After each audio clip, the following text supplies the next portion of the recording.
little colour in Bucharest. So you've got to remember, in those days there was no advertising, so there's no neon lights.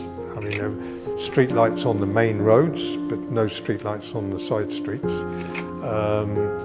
No shops as such. You had to go to the marketplaces to buy your food. There were some tailor shops, I remember, with big cactus plants in the windows. Every shop seemed to have cactus plants for some reason or other. But just a lack of colour.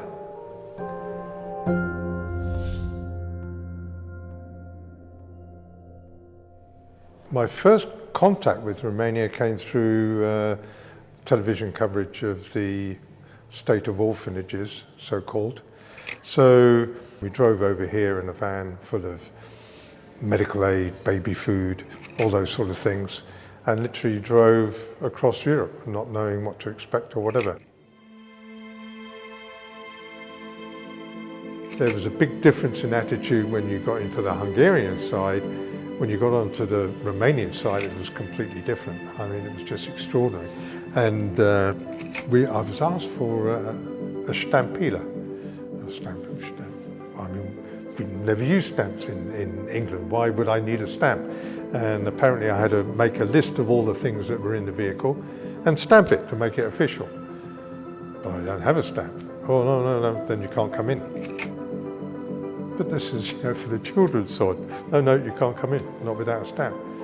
So I actually used a 10 penny or 10 pence coin, and I rubbed my biro over the top of it and to get the impression of this round stamp on this piece of paper with the Queen's head on it. And they must have thought it was really official. So they allowed us in graciously, but we did have to part with a couple of packets of cigarettes, as we normally did when we went over the border.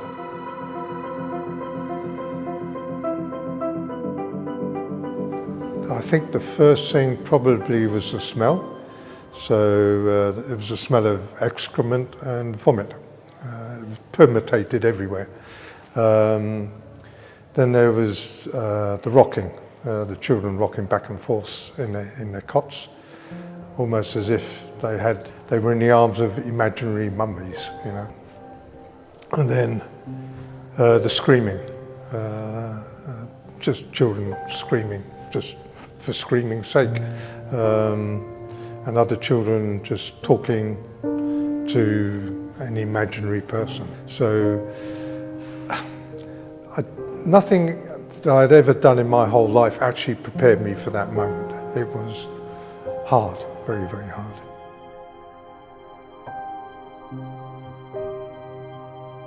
I worked in a room with 20 children, so they were aged between 8 and 9. They were all still being bottle fed.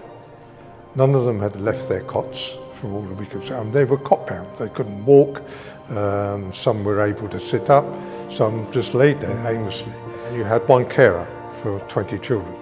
Carmen was a girl in my room, and she just looked like an 80-year-old woman in a child's body, full of wrinkles.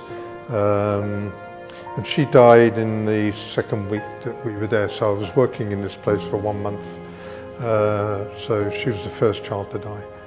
And then there was Decibel, who always laid on his front, he never turned over until the milk came. I mean, the woman used to come along with metal buckets with the milk bottles in there, and as soon as the children heard that, they rolled over, sat up, waiting for their bottle of milk. But because the cots were so tight together, what was happening was the stronger children were finishing their milk and then grabbing the bottle of milk from their next door neighbour and drinking that as well. So the ones who were quite weak got even weaker. I just couldn't imagine how anyone could actually treat or not treat children in a non-caring environment.